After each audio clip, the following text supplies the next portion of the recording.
খোলা আকাশের নিচে রাত দখলের জন্য আহ্বান করা হয়েছিল, রাত দখলের ডাক, মেয়েরা রাত দখল করো। কেন না, কারণ যৌন নির্যাতনের বিচার চাই, কোনো রকম ভাবে কোনো নির্যাতন বরদাস্ত হবে না দাবি ছিল। দিন বদলের জন্য রাত দখল দাবি, সেই দাবিতে চলছে প্রতিবাদ। এরই মাঝে হরিপাল থেকে এলো খবর, টিউশন পড়তে গিয়েছিল এক কিশোরী, একই দিনে দুবার যৌন নিগ্রহ করা হয়েছে তার সঙ্গে। কি হয়েছিল তার সঙ্গে, হাসপাতালে ভর্তি এখন। রানা আমার সঙ্গে রয়েছেন প্রতিনিধি, বলতে পারবেন রানা? এক এক করে জানতে চাইবো। প্রথমত উনি ওই নাবালিকা, সেই নাবালিকা এখন তার গোপন জবানবন্দি দেবে ম্যাজিস্ট্রেটের কাছে। নাবালিকার পরিস্থিতি কেমন আছে প্রথমে জানতে চাইবো, তারপর জানতে চাইবো তোমার থেকে কি হয়েছে ওর সঙ্গে।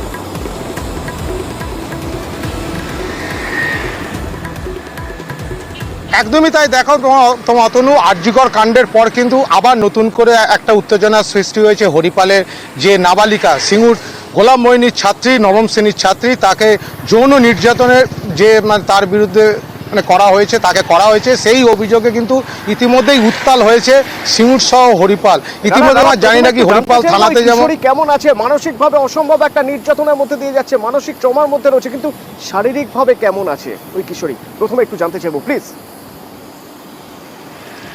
একদমই তাই। দেখো, শারীরিকভাবে সে কিন্তু ভালো আছে, কারণ কালকে পুলিশের কাছে যে গোপন জবানবন্দি দিয়েছে, আজকে কিন্তু ম্যাজিস্ট্রেটের কাছে গোপন জবানবন্দি দিতে ইতিমধ্যেই চন্দননগর কোর্টে সেই নাবালিকা ও তার মা গেছে।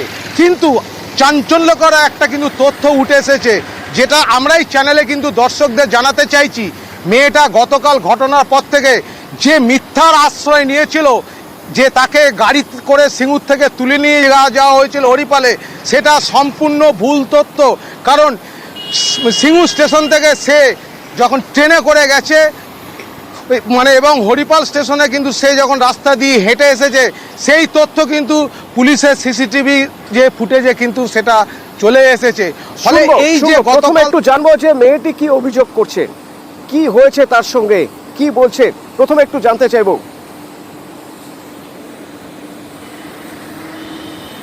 মেয়েটি প্রথম যে অভিযোগ করেছিল, সে যখন বাড়ি থেকে সিঙ্গুরে টিউশন পড়তে আসে, সেখান থেকে একটি গাড়ি করে 4 জন দুষ্কৃতী তাকে তুলে নিয়ে যায়, নিয়ে গিয়ে তাকে হরিপালের স্টেশনের কাছে ছেড়ে দেয়।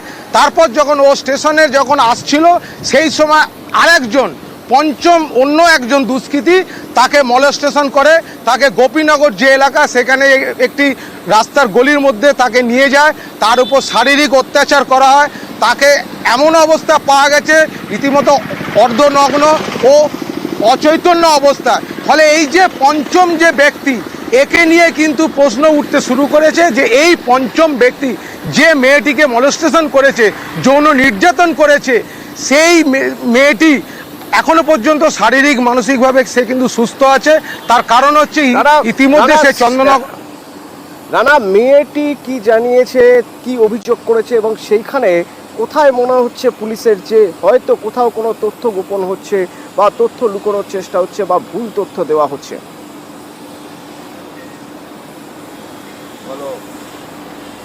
একদমই তাই। দেখো, মেয়েটি প্রথমে পুলিশের কাছে যে গোপন জবানবন্দি দিয়েছিল, যেটা আমরা গতকালও দেখিয়েছিলাম, যে 4 জন যুবক তাকে সিঙ্গুর থেকে তাকে তুলে নিয়ে গেছিল একটি গাড়ি করে, কিন্তু সেটা সম্পূর্ণ ভুল তথ্য। কারণ পুলিশের কাছে ইতিমধ্যে সিসিটিভি যে ফুটেজ এসেছে, তাতে দেখা যাচ্ছে তার পরনে সাদা সালোয়ার কামিজ পরে সে সিঙ্গুর স্টেশন থেকে সন্ধ্যে 6টায় সে ট্রেনে ওঠে, এবং পাশাপাশি হরিপালে ঠিক 8টা বাজতে 10-15 নাগাদ সে কিন্তু হরিপালের স্টেশন বাজার চত্বরে সে কিন্তু রাস্তা দিয়ে হেঁটে গেছে। ফলে এইখানেই পুলিশের কাছে কিন্তু একটি প্রশ্ন চিহ্ন থাকে যে তাকে গাড়িতে তুলে নিয়ে গিয়েছিল 4 জন দুষ্কৃতী। অভিযোগ উঠছে তার সঙ্গে এই ঘটনা কখন ঘটেছে, অভিযোগ কি উঠছে, কখন হয়েছে ঘটনা? পুলিশের কাছে যেটা হচ্ছে আনুমানিক রাত্রি 9টা নাগাদ পুলিশ যখন ওই গোপীনগর যে এলাকার স্থানীয় মানুষজন তারা খবর পায় একটি মেয়ে একদম অচেতন অবস্থায় যখন রাস্তায় পড়ে আছে, তাকে তখন তুলে নিয়ে যায় হরিপাল থানা পুলিশ। তাকে প্রথমে হরিপাল গ্রামীণ হাসপাতালে তার মানে মেডিকেল প্রাথমিক চিকিৎসা করা হয়। তারপর রাতে গভীর রাতে তাকে চন্দননগর হাসপাতালে প্রাথমিক চিকিৎসা করানো হয়, যেখানে কিন্তু তাকে মলেস্টেশনে কিন্তু তার সঙ্গে শারীরিক যে মেডিকেল টেস্ট করানো হয়েছে, মেডিকেল রিপোর্ট কি বলছে? দেখো এখনো পর্যন্ত কিন্তু পারিবারিক মানে এখানে পুলিশ সূত্রে জানা যাচ্ছে যে তার যে শরীরে কোনো ধস্তাধস্তির যে চিহ্ন রয়েছে, তার যে পরনের জামা কাপড়ও ছেঁড়া হয়েছে, কিন্তু সেই মেয়েটা যে মলেস্টেশন হয়েছে এটা কিন্তু প্রাথমিক তদন্তে কিন্তু একদম প্রমাণিত হয়েছে। এখনো মেডিকেলের পূর্ণাঙ্গ রিপোর্ট না আসা পর্যন্ত পুলিশ এই ব্যাপারে কিছু বলতে চাইছে না। হয়তো ঘটনার আকস্মিকতায় ঠিকঠাক বলতে পারছেন না ওই নির্যাতিতা কখন তার সঙ্গে কি হয়েছে, কিন্তু কিছু তো হয়েছে, তা না হলে এই অভিযোগ কি করে উঠছে? কিছু তো হয়েছে, মেয়েটি শারীরিকভাবে অসুস্থ হয়ে পড়ে, মেয়েটি মানসিকভাবে ভেঙে পড়েছেন, কিছু তো হয়েছে। রানা, সঙ্গে থাকো, শুনবো তোমার কথা, শুনবো, সঙ্গে থাকো।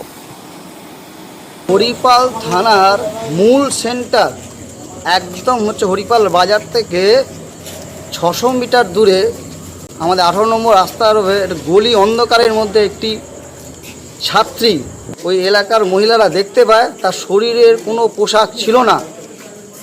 এই ধরনের ঘটনা যা আমরা স্তম্ভিত হরিপালবাসী হিসেবে, আমাদের বক্তব্য সুনিশ্চিত এই ঘটনার সাথে যারা যুক্ত তাদের শাস্তি দিতে হবে। এরকম একটা ক্লাস 11-এর ছাত্রীর উপর আমরা মনে করি যে শারীরিক নির্যাতন করা হয়েছে এবং সেই শারীরিক নির্যাতনে যারা দোষী তাদের শাস্তি দিতে হবে। আমাদের ছেলেগুলো বাজার থেকে বাড়ি আসছিল, দেখছে মেয়েটা পড়ে আছে, ছুটে গেছি, বলছে বাড়িতে পড়ে আছে, আমরা বাড়ির গলির দিকে, হ্যাঁ বাড়ির গলির দিকে স্কুল করে পড়ে তারপরে বাড়ি যাচ্ছিল। বলছে আমাকে কিন্তু কি করে একটু নিজের মানে মাথাটা ঠিক করতে পারছেন, বলছে আমরা কিছু বুঝতে পারছি না।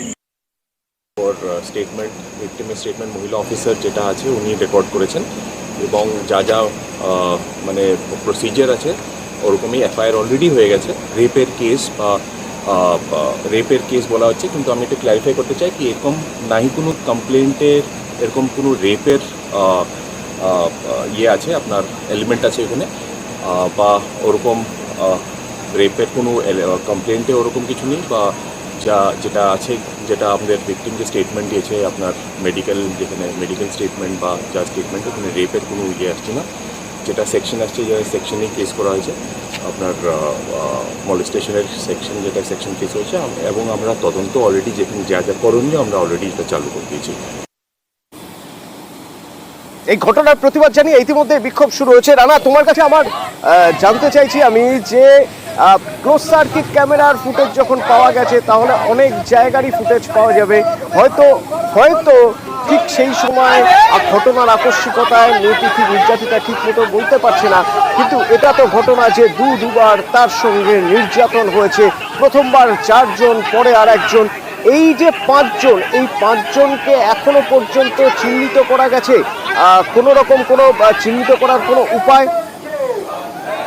হ্যাঁ দেখো, পুলিশ যেটা জানাচ্ছে যে এই যে মানে এই ঘটনার সঙ্গে যে প্রত্যক্ষ ও পরোক্ষভাবে যে 5 জনের মানে যে অপরাধী তারা যখন রয়েছে, সেখানে কিন্তু পুলিশের কাছে নতুন প্রশ্নচিহ্ন দেখা দিয়েছে যে যখন এই ছাত্রীটি নাবালিকা ছাত্রীটি যখন পুলিশের কাছে প্রথম জবানবন্দি দিয়েছিল যে তাকে সিনুজ থেকে টিউশন পড়ে যখন বাড়ি ফিরছিল তখন তাকে তুলে নিয়ে গিয়েছিল, কিন্তু পুলিশের যে সিসিটিভি ফুটেজে সেখানে কিন্তু প্রমাণ হচ্ছে সেটা কিন্তু সে মিথ্যে বলেছে।